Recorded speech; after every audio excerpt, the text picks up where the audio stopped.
ओम सहनावतु सहनौ भुनक्तु सह वीर्यं करवावहै तेजस्विनावधीतमस्तु मा विद्विषावहै। ओम शांति शांति शांति। ओम पूर्णमदः पूर्णमिदं पूर्णात् पूर्णमुदच्यते पूर्णस्य पूर्णमादाय पूर्णमेवावशिष्यते। ओम शांति शांति शांति।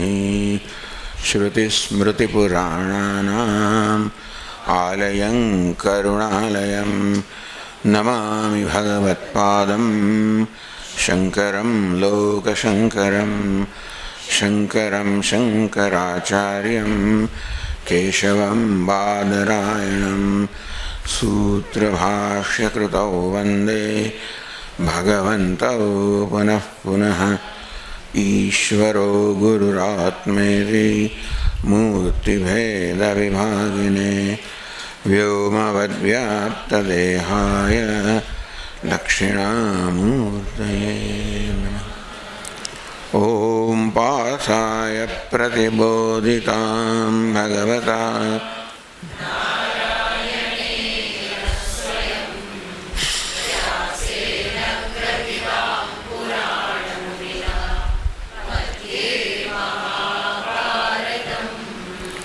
अद्वैतामृतवर्षिणीं भगवतीम् अष्टादशाध्यायिनीम् अम्ब त्वामनुसन्दधामि भगवद्गीते।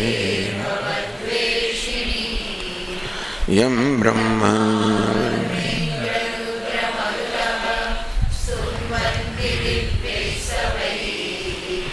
वेदैः साङ्गपदक्रमोपनिषदैः गायन्ति यं सामगाः ध्यानस्थिरतद्गतेन मनसा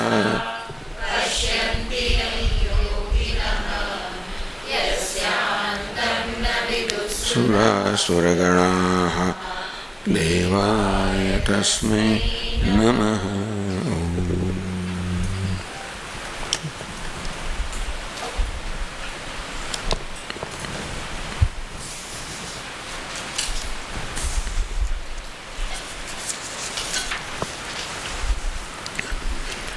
यत्करोषि यदश्नासि यज्जुहोषि ददासि यत् यत्तपस्यसि कौन्तेय तत्कुरुष्व मदर्पणम्। शुभाशुभफलैरेवम् मोक्षसे कर्मबन्धनैः। संन्यासयोगयुक्तात्मा विमुक्तो मामुपैष्यसि।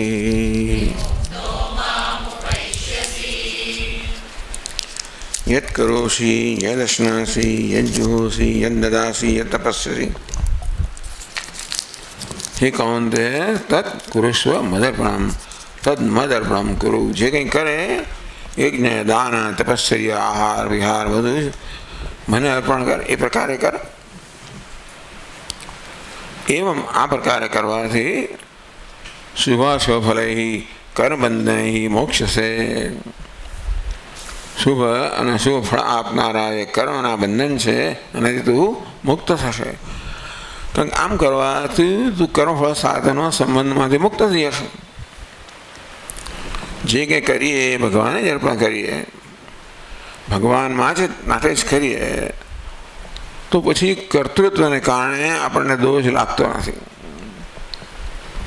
તેથી સામાન્ય રીતે કર્મ છે એ શુભ કે અશુભ ઇષ્ટ અનિષ્ટ ફળ આપનારો હોય, પણ કર્મબંધન મોક્ષ છે એવા કર્મ બંધનથી હે અર્જુન તું મુક્ત થઈ જશે।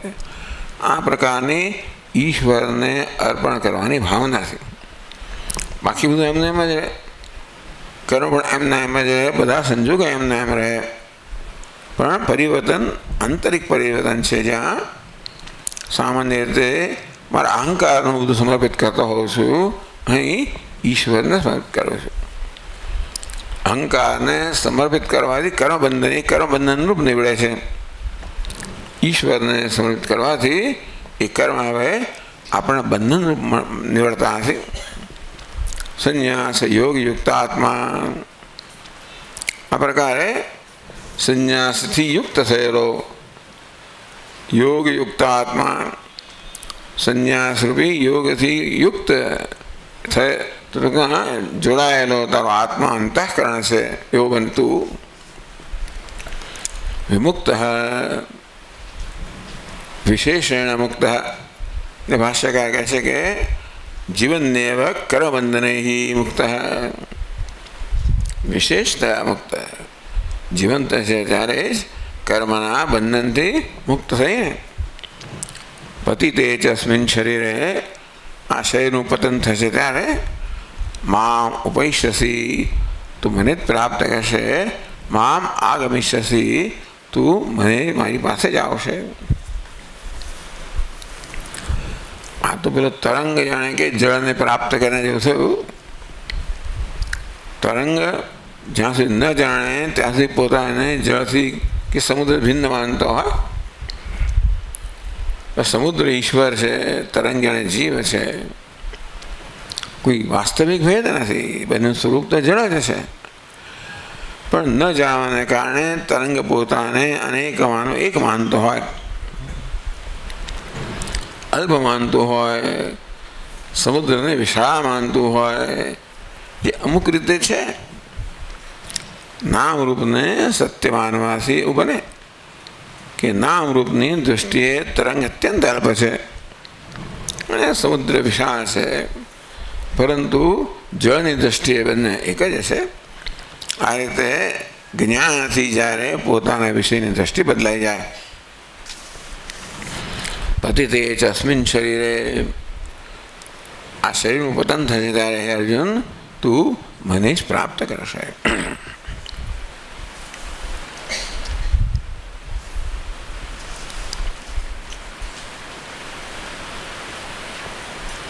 ભગવત રાગદ્વેષવત્વેન અનીશ્વરત્વમ, આ ભગવાન કોઈકને મુક્ત કરે છે, કોઈકને મુક્ત કરતો નથી એવું જણાય છે. એટલે ભગવાન પણ શું રાગદ્વેષ ધરાવનારા છે? એ પ્રકારનો પ્રશ્ન કરીને આ શ્લોક વડે ઉત્તર આપે છે. અને ભાષ્યકાર કહે છે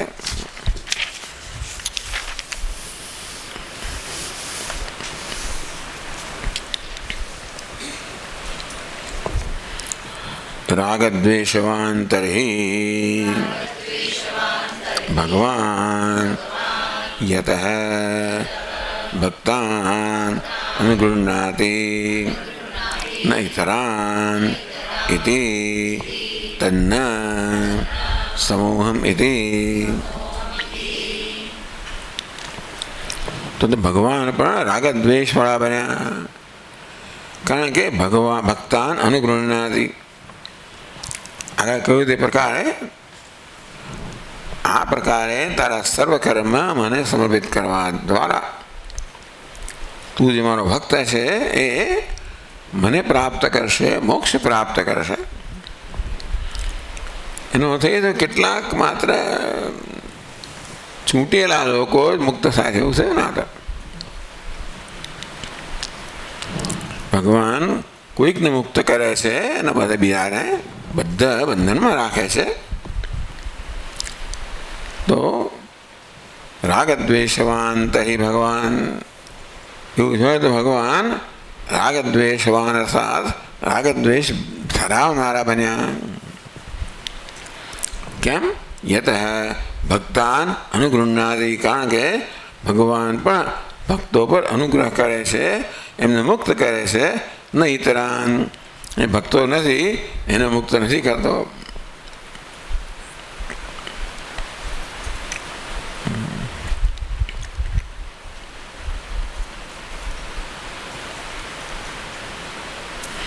એટલે ભાષ્યકાર સમજાવે છે સમઃ તુલ્યોહમ શ્લોક રહી ગયો સમોહમ સમોહમ ભૂતેષુ ન મે દ્વેષ્યોસ્તિ ન પ્રિયઃ ये भजन्ति तु मां भक्त्या मयि ते तेषु चाप्यहम्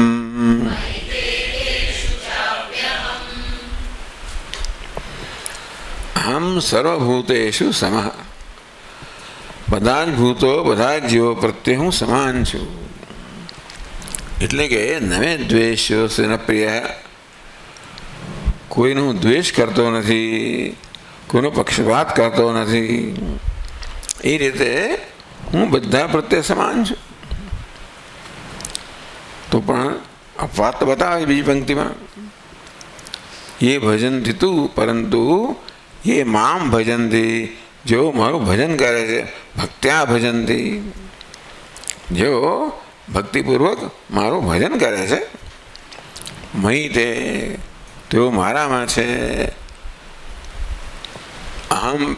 હમ છે તે શું, અને હું એમનામાં છું. મારા ભક્તો મારામાં છે અને હું એમનામાં છું. સમજાવશે.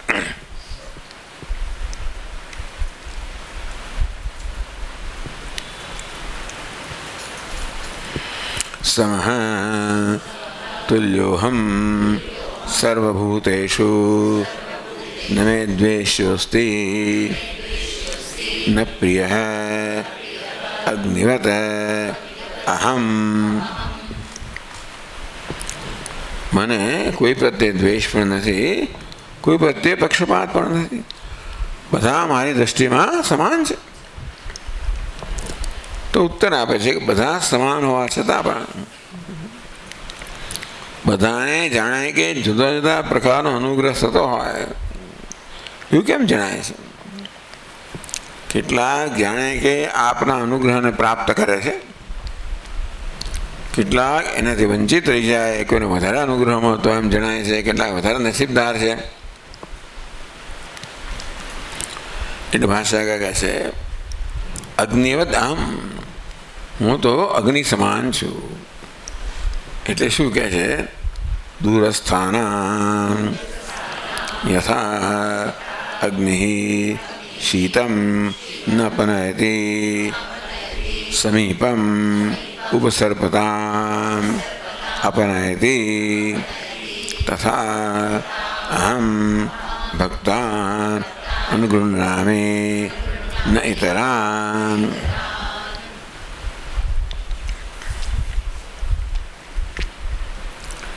अग्निवद हम हूँ अग्नि समान छू। यथा अग्नि दूरस्थानाम शीतम न अपनायति। अग्नि तो ज्यादा तापनु बाળી રહ્યું છે, પરંતુ જે લોકો તાપણાથી દૂર છે એ તો ઠંડીમાં ઠૂંઠવાતા હોય છે, અર્થાત દૂર રહેલા લોકોનું ઠંડક ઠંડી અગ્નિ દૂર કરતો નથી એવું લાગે છે, દૂર ન કરતો એવું લાગે છે. સમીપમ ઉપસર્પતામ અપનયતિ, જેઓ ધીમે ધીમે અગ્નિ નજીક સરકે છે, નજીક આવે છે, જાણે કે એમની ઠંડી અગ્નિ હરી લે છે. દૂર રહેલાઓની ઠંડી અગ્નિ હરતો નથી અને નજીક આવેલા લોકોની ઠંડી અગ્નિ હરી લે છે એવું જણાય આપણને. એટલે આ પ્રકારે આપણે અનુભવ પૂછીએ લોકોને એમ લાગે કે અગ્નિ કેટલાક માટે ઉપકારી નીવડે છે, એમને હૂંફ આપે છે, બીજા માટે ક્રૂર છે એમને હૂંફ આપતો નથી.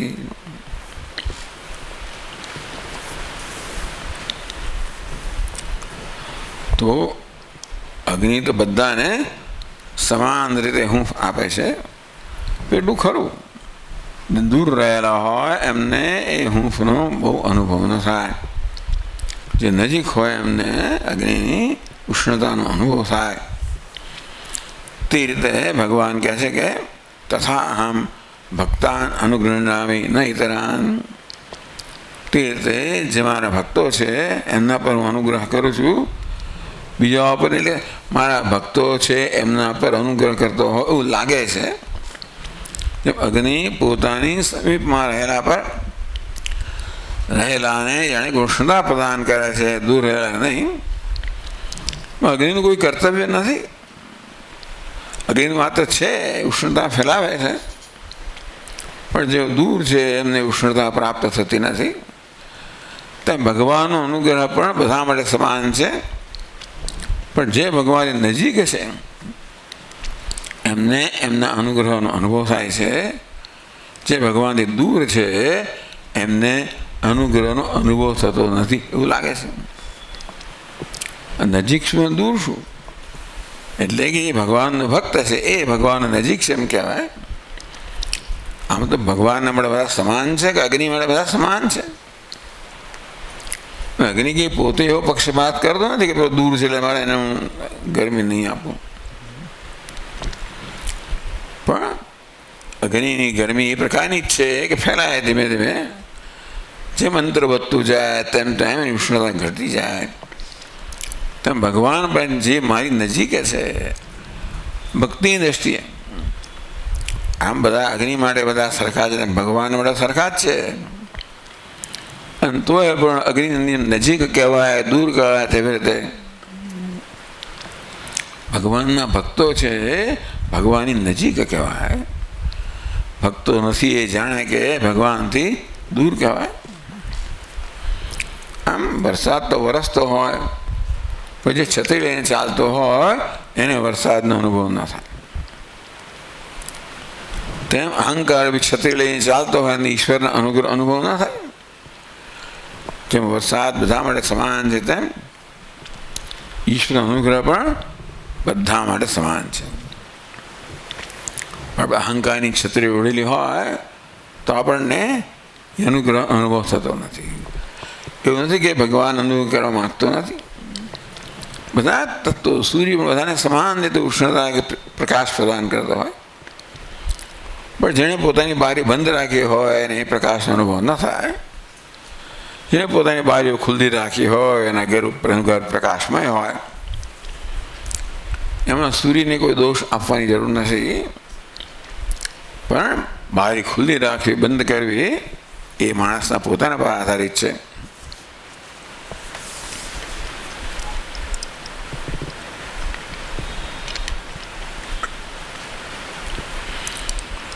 એ વર્ણાશ્રમાદિ ધર્મ હિ મામ ભજન. ત્યારે ભગવાનનું ભજન એટલે શું? અહીં કહે છે કે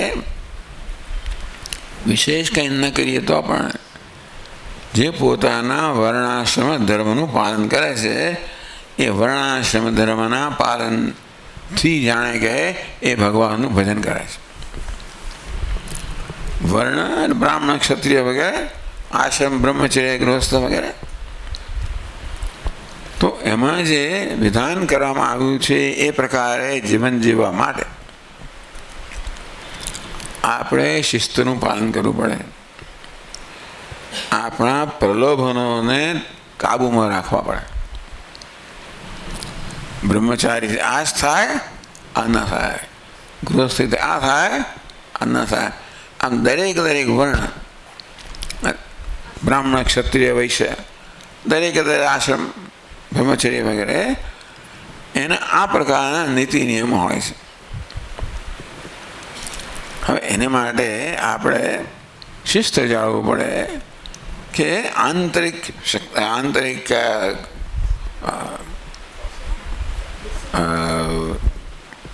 નિયંત્રણ જાળવવું પડે. આંતરિક નિયંત્રણ હોય તો જ આપણે આપણા પ્રલોભનોથી મુક્ત રહી શકીએ.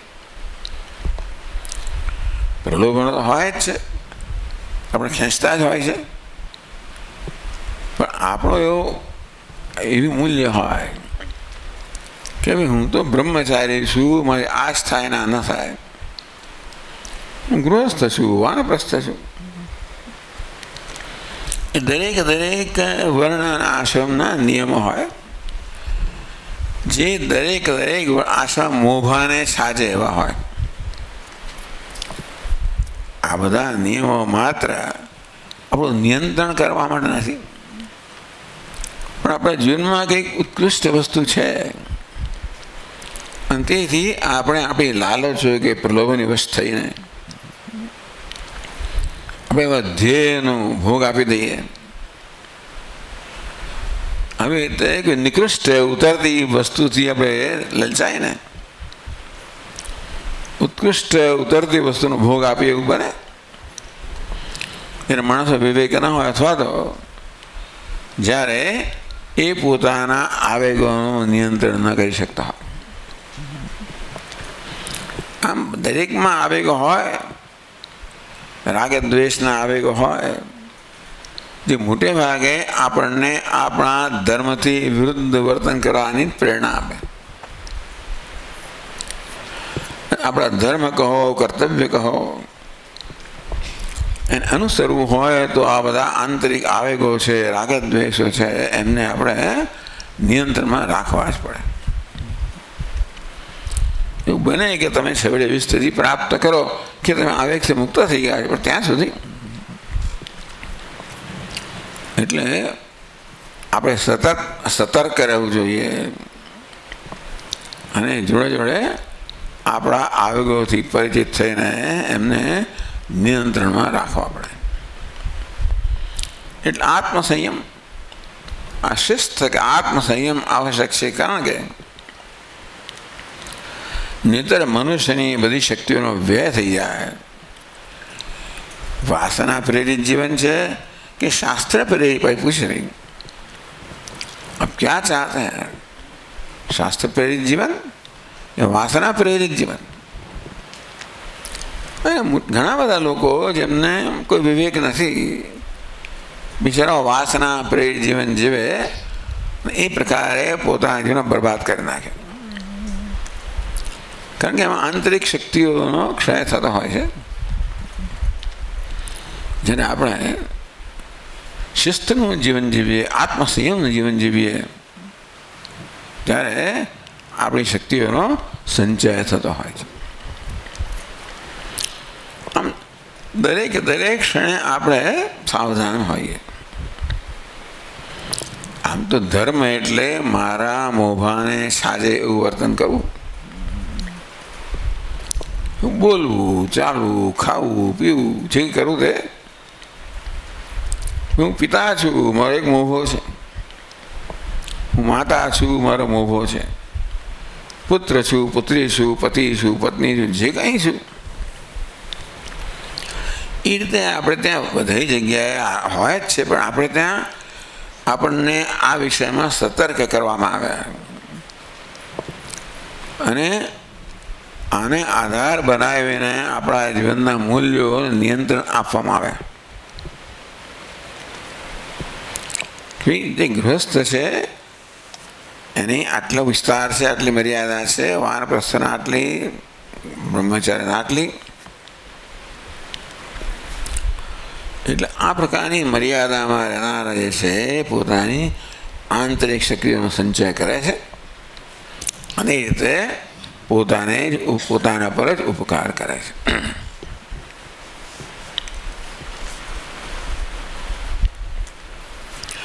ये वर्णाश्रमादि धर्म ही मां भजन्ति ते तेनैव भजनेन. વર્ણાશ્રમ ધર્મનું પાલન કરવું નહીં, ભજન કરવું.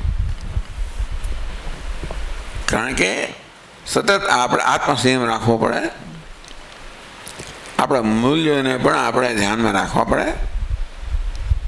એટલે તેને ભજન અચિંત્ય મહાત્મ્યના પરિશુદ્ધ બુદ્ધ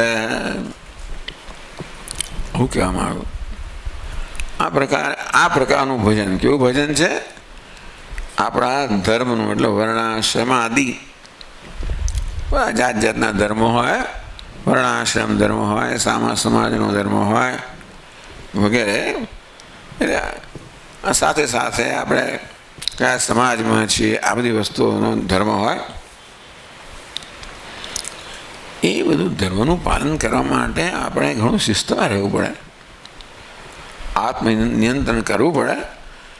તો તેને ભજન અચિંત્ય મહાત્મ્યના આત્મસંયમી ભજન જે છે એનું અચિંત્ય મહાત્મ્ય. પરિશુદ્ધ બુદ્ધ આ પ્રકારના આંતરિક શિસ્તથી જેણે પોતાની શક્તિઓનો સંચય કર્યો છે, જે પોતાના રાગદ્વેષને વશ થયો નથી, એને આ પ્રકારના સંયમી જીવનને ભજન કહેવામાં આવ્યું. તેને ભજનેના અચિંત્ય મહાત્મ્યના માત્ર આ પ્રકારે શિસ્તબદ્ધ જીવન જીવવું, પોતાના રાગદ્વેષને વશ ન થવું અને પોતાના મોભાને છાજે એ પ્રકારે વર્તવું, એને જ ભજન કહેવામાં, અચિંત્ય મહાત્મ્ય કહેવામાં આવ્યું. આ પ્રકારે આપણી શક્તિઓનો સંચય થાય, આત્મબળમાં વૃદ્ધિ થાય અને એ પ્રકારે આપણી આંતરિક ઉન્નતિ થાય. પરિશુદ્ધ બુદ્ધ આપણે રાગદ્વેષ કે આવેગોને જ્યારે વ્યક્ત થવાની તક ન આપીએ ત્યારે ધીમે ધીમે ધીમે ક્ષીણ થઈ જાય. આવેગો વસ્તુ એવી છે ને કે આપણે એમને વશ થઈએ તો આપણે વશ કરાય, પણ આવેગોને આપણે વશમાં રાખીએ તો ધીમે ધીમે ધીમે એ ક્ષીણ થતા જાય. પરિશુદ્ધ બુદ્ધ આમ રાગદ્વેષ રૂપી આવેગોથી આપણું મન ધીમે મુક્ત થતું જાય, એને બુદ્ધિની શુદ્ધિ કહેવામાં આવે. રાગદ્વેષની મુક્તિને અંતઃકરણની શુદ્ધિ કહેવામાં આવે. પરિશુદ્ધ બુદ્ધ માત્ર આ પ્રકારે શિસ્તબદ્ધ જીવન જીવવાથી જ, અને આમ બધે સતત શિસ્ત આવે, બોલવામાં, ચાલવામાં, ખાવામાં, પીવામાં, હરવામાં, ફરવામાં, દરેક વખતે જે કંઈ બધી મર્યાદા હોય મર્યાદાનું પાલન કરવું અને આપણી સ્વચ્છંદી વૃત્તિઓનું નિયંત્રણ કરવું. પરિશુદ્ધ બુદ્ધ આ પ્રકારે ધીમે ધીમે આવેગોથી મુક્ત થતા જઈએ. આપણે મયી વર્તન્તે મત સમીપે વર્તન્તે એમ કહેવાય કે આ પ્રકારે જેમનું અંતઃકરણ શુદ્ધ થતું જાય છે, ઈશ્વરની નજીક આવતા જાય છે. ઈશ્વર એટલે આત્માની જેમ જેમ આપણું મન કે અંતઃકરણ શુદ્ધ થતું જાય તેમને આપણને એક આંતરિક સંતોષ જન્મતો જાય. સંતોષ કહો, સુખ કહો, આનંદ કહો, એ તો આત્માનું સ્વરૂપ જ છે. અને ખરું જોતા તો આપણે સતત એનો અનુભવ થવો જોઈએ, પરંતુ મનની અશુદ્ધિઓ છે, રાગદ્વેષ વગેરે, એ આપણને આપણા જ પહેલાં સુખનો અનુભવ થવાથી વંચિત રાખે છે. એટલે જેમ બુદ્ધિ પરિશુદ્ધ થતી જાય, આવેગો ક્ષીણ થતા જાય, તેમ મયી વર્તનતે મત સમીપે વર્તનતે. મયી તે લોકો ધીમે ધીમે જાણે કે માયામાં નિવાસ કરે છે. મત અભિવ્યક્તિ યોગ્ય ચિત્તા ભવંતી. એ મારી સમીપ આવે છે એટલે શું કે મારી અભિવ્યક્તિ થાય એમની દ્વારા, આત્માની અભિવ્યક્તિ થાય. આત્મા પોતા એ તો સ્વયં પ્રકાશ છે, સતત પોતાને અભિવ્યક્ત કરી જ રહ્યો છે, પરંતુ એની અભિવ્યક્તિનું માધ્યમ છે આપણું અંતઃકરણ. અંતઃકરણની મલિનતાને કારણે એ આત્માની શુદ્ધિ કહો, ચેતનતા કહો, આનંદ કહો, એની અભિવ્યક્તિ કુંઠિત થઈ જાય છે. એટલે શુદ્ધિ વધારે એટલો વધારે કુંઠિત એની અભિવ્યક્તિ. તો જેમ જેમ અશુદ્ધિઓ દૂર થતી જાય તેમ તેમ આત્મા પોતાના જ સ્વરૂપમાં, વૈભવમાં વ્યક્ત થતો જાય. વ્યક્તિત્વ ધીમે ધીમે ધીમે પ્રસન્ન બનતું જાય. આનંદ કે પ્રસન્નતા આત્માનો સ્વભાવ છે, અંતેથી આપણું વ્યક્તિત્વ પ્રસન્ન બનતું જાય. રાગ દ્વેષ આવેગ ઓછા થતા જાય. આમ આપણે જો કે એના સાક્ષી જ છીએ. સ્વામી મારું અંતઃકરણ શુદ્ધ થઈ રહ્યું છે ખબર કેમ પડે? ખબર પડે છે મને મારાથી અંદરથી જ પ્રસન્નતા હોય તો હું પછી બીજાથી પણ પ્રસન્ન રહેવાનો છું. આંતરિક પ્રસન્નતા જેમ જેમ વધે તેમ તેમ મારી માગણી ઘટે. મારી મૂળ માગણી એવી હોય છે, એ જગત તું મને પ્રસન્ન કર. આપણે મૂળ માગણી એવી છે કે દુનિયા મને સુખી કર, કારણ કે હું મારી જાતને સુખી કરી શકતો નથી, તું સુખી કર. પણ જેમ જેમ આપણું સુખ અભિવ્યક્ત થતું જાય અંતઃકરણ શુદ્ધિને કારણે, તેમ તેમ આ દુનિયા આપણને સુખી કરે એ પ્રકારની જરૂરિયાત ઘટતી જાય. તેમ તેમ આપણે ધીમે ધીમે બીજાઓથી પરતંત્રતામાંથી મુક્ત થઈએ, સ્વતંત્ર બનતા જઈએ. મદ અભ્યક્ત યોગ્ય ચિત્તા ભવંતી.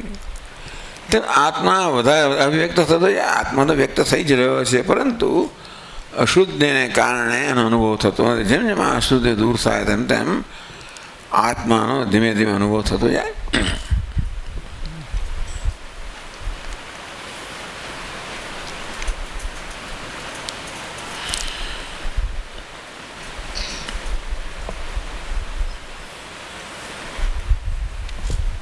તો ભાષ્ય આપણે વાંચીએ.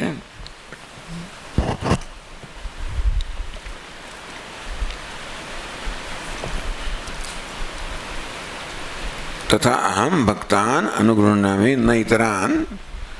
જેમ અગ્નિ પણ પોતાની સમીપ આવેલાને હૂંફ પ્રદાન કરે, દૂર રહેલા નહીં, તેવી રીતે જે મારા ભક્તો છે એ જ નજીક આવેલા છે. હું તો બધાના હૃદયમાં છું જ, પણ મારો અનુભવ કરી શકતા નથી. એટલે ઓછા વધતા પ્રમાણમાં થાય જેટલું અંતઃકરણ શુદ્ધ હોય. અને તો શુદ્ધ અંતઃકરણને કારણે એમ કહેવાય કે મારા ભક્તો મારી વધારે સમીપ છે.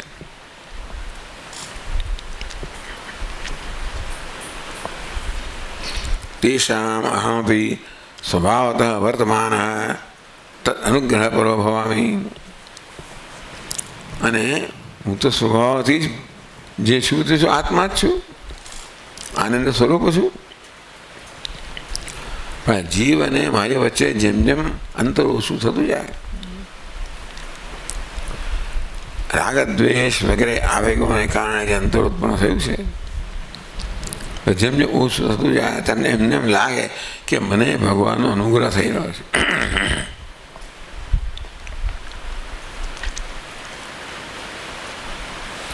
તેષુ ચ સમીપે તેષામ અહમપી સ્વભાવતઃ વર્તમાનમ. હું પણ જાણે એમની વધારે સમીપ હોઉં એવું એમને લાગે. તદ અનુગ્રહ પર, જાણે કે હું એમના પર અનુગ્રહ કરું છું એવું લાગે.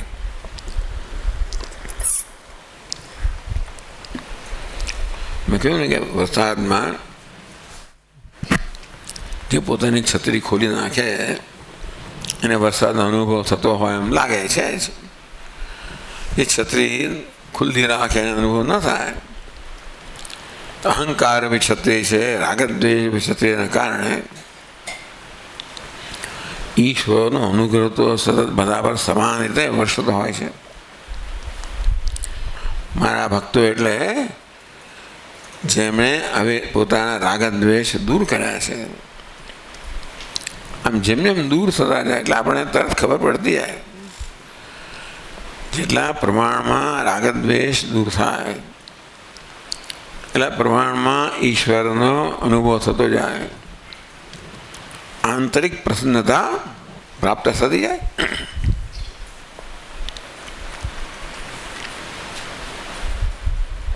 અહીં કહે છે યથા વ્યાભગવી સાવિત્રમ તેજ સ્વચ્છ દર્પણ પ્રતિફલતી તથા પરમેશ્વર અવર્જનીયતયા ભક્તિ ન્યસ્ત સમસ્ત કલુષત્વેષુ પુરુષેષુ સન્નિધત્તે.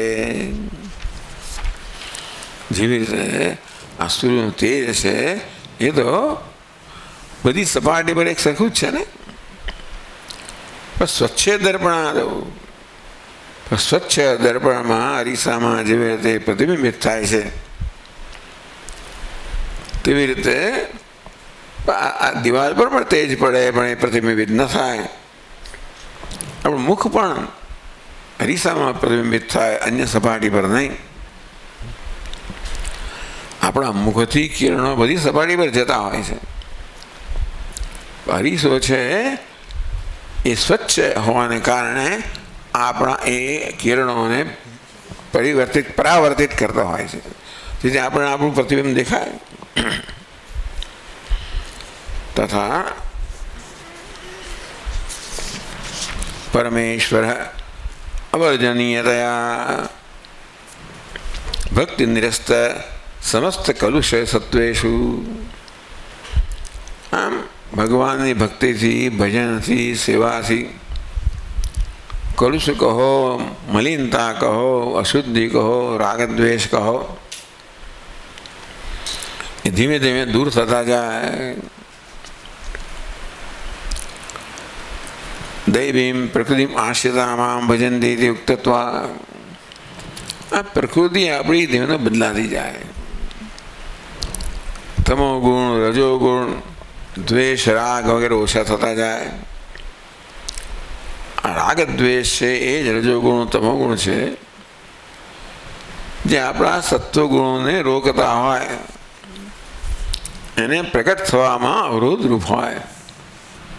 જેમ રાગ દ્વેષ ઓછા થાય તેમ તેમ આપણું સાત્વિક ગુણો વધારે પ્રગટ થતું જાય.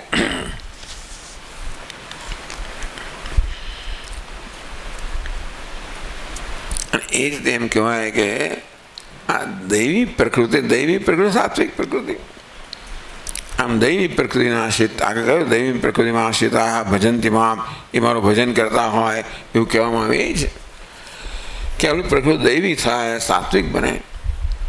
અને તેથી ધીમે ધીમે ધીમે આપણને પણ ભગવાન માટે પ્રેમ જન્મતો જાય. બધા માટે જન્મતો જાય, પણ ભગવાન માટે પ્રેમ જન્મતો જાય.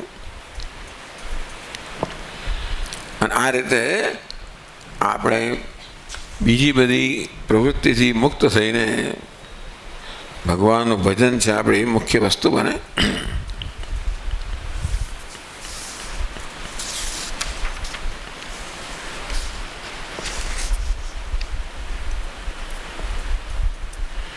ભાષ્યકારે કહ્યું એ ભજન્તિ તુમામ ઈશ્વરમ ભક્ત્યા મયિ તે સ્વભાવતઃ એવ ન મમ રાગનિમિત્તમ મયિ વર્તન્તે.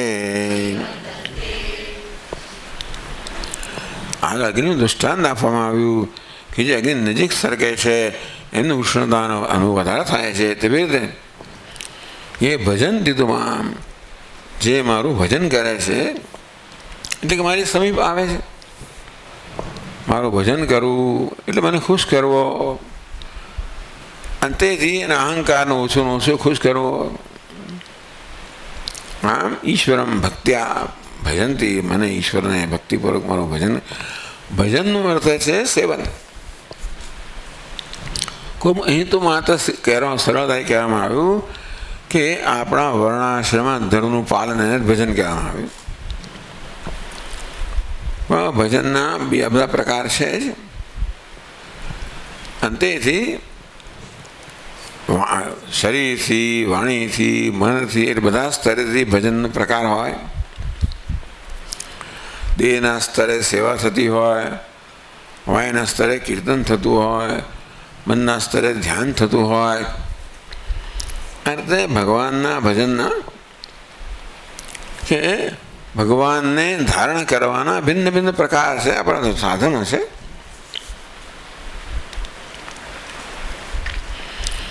એટલે ભગવાન કે હું નજીક આવ્યો એટલે કેમ કે અનુગ્રહ પરો ભવામી. આપણે એને લાગે કે ભગવાનનો અનુગ્રહ માર પર વધારે થઈ રહ્યો છે. જેમ છત્રી જેણે બંધ કરી એને પેલા વરસાદનો અનુભવ થાય, તેમ અહંકાર કે રાગદ્વેષ જેમ જેમ ક્ષીણ થતા જાય તેમ તેમ જાણે કે ભગવાન અનુગ્રહ હોય એ વર્તાતો જાય. કહ્યું કે જેવી રીતે સરિતા એટલે કે સૂર્યનો તેજ તો સર્વત્ર વ્યાપ્ત છે, અને છતાં પણ એ દર્પણ વગેરેમાં કારણ કે એની સપાટી શુદ્ધ છે માટે એમાંથી પ્રતિબિંબિત થાય.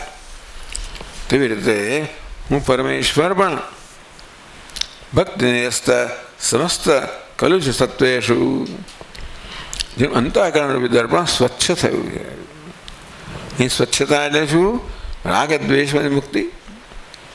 આમ જેમણે પોતાના અંતઃકરણ રૂપી દર્પણને સ્વચ્છ બનાવ્યું છે ભક્તિ નિરસ્ત સમસ્ત કલુષ સત્વેષુ, જેમ ભગવાનની ભક્તિ કરતા જઈએ તેમ તેમ પછી રાગ દ્વેષ વગેરે મલિનતાને ઓછું ઓછું સ્થાન મળે.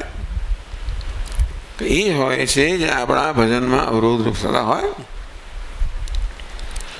ભગવાનનું ભજન કરવા માટે, સેવા કરવા માટે, કેમ કરવા માટે આપણા અંદરના રાગ દ્વેષ છે નિયંત્રિત કરવા જ પડે. અંતો ભક્તિ નિરસ્ત સમસ્ત કલુષ સત્વેષુ પુરુષેષુ, જે મારા ભક્તોએ આ પ્રકારે પોતાના અંતઃકરણને સમૂળ રીતે સ્વચ્છ બનાવ્યું છે. દૈવીમ પ્રકૃતિમાં છે આગળ કહ્યું, એની પ્રકૃતિમાંથી રજસ્તમસ દૂર થતું જાય છે, સાત્વિકત્વ વધતી જાય છે, દૈવી પ્રકૃતિ દૈવી બનતી જાય છે, અને એ રીતે આપોઆપ જ ભગવાનના ભજન માટે પ્રેમ જન્મે. આપણી પ્રકૃતિ જે પ્રકારની હોય એ પ્રકારનો પ્રેમ આપણને હોય. અને તો જેમ જેમ પ્રકૃતિ સાત્વિક બને તેમ તેમ આપણને ભગવાન માટે પ્રેમ જન્મતો જ જાય. જે રીતે હોય આપણે કઈ જગ્યાએ ઉછર્યા છીએ, કઈ સંસ્કૃતિમાં ઉછર્યા છીએ, એ રીતે એ બધું બદલાતું જાય, એની અભિવ્યક્તિ બદલાતી જાય. ભારતમાં હોઈએ, હિન્દુ ધર્મ હોય તો એની એક પ્રકારની હોય. દરેક ધર્મ છેડો ઈશ્વરને જ ઈચ્છે છે, ઈશ્વર દરેક ધર્મનું ધ્યેય છે. અને તેથી એ પ્રકારે એમની પ્રકૃતિ જે પ્રકારે જે સંપ્રદાય કે ધર્મ એ પ્રકારે એની પ્રકૃતિ બદલાતી જાય, સાત્વિક બનતી જાય, એમ શંકા નથી. અને એ રીતે ભગવાનનું ભજન એટલે ચાલો જે સંપ્રદાયમાં હોય એ પ્રકારનું ભજન થતું જાય.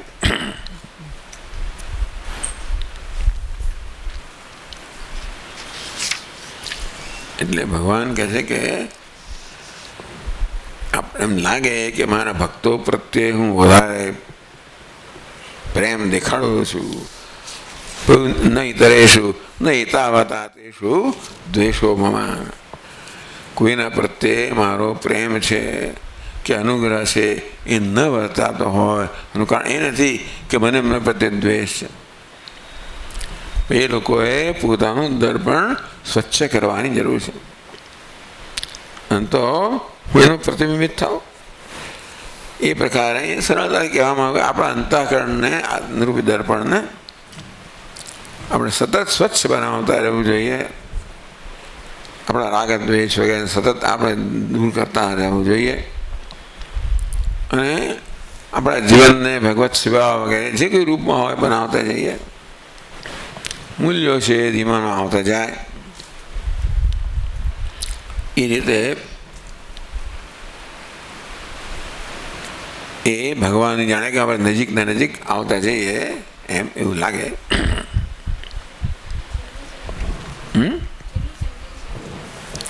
સેન્ટન્સ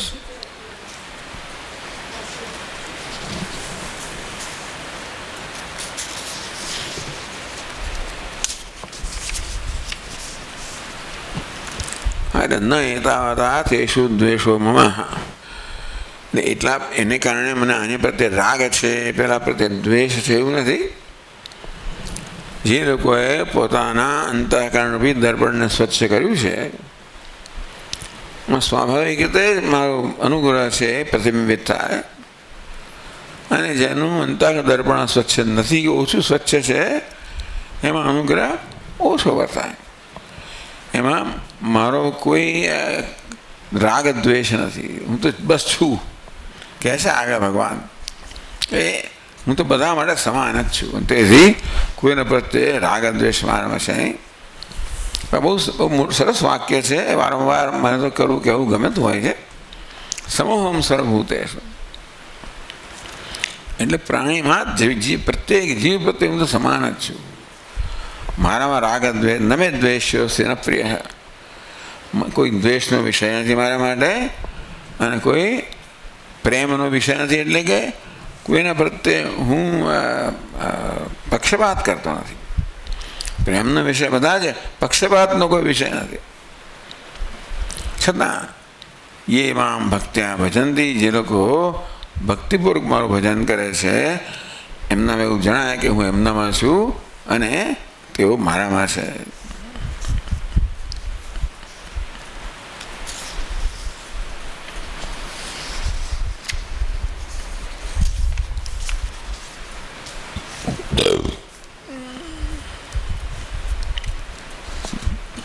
આપણે અહીંયા વિરામ લઈશું. ઓમ પૂર્ણમદ પૂર્ણમિદમ પૂર્ણાત પૂર્ણમુદચ્યતે પૂર્ણસ્ય પૂર્ણમાદાય પૂર્ણમેવાવશિષ્યતે. ઓમ શાંતિ શાંતિ શાંતિ. શંકરં શંકરાચાર્યં કેશવં બાદરાયણં સૂત્રભાષ્યકૃતૌ વંદે ભગવन्तौ પુનઃ પુનઃ. ઈશ્વરો ગુરુરાત્મેતિ મૂર્તિભેદવિભાગિને વ્યોમવદ્વ્યાપ્તદેહાય દક્ષિણામૂર્તયે. ઓમ શાંતિ શાંતિ શાંતિ. હરિ ઓમ. શ્રી ગુરુભ્યો નમઃ. હરિ ઓમ.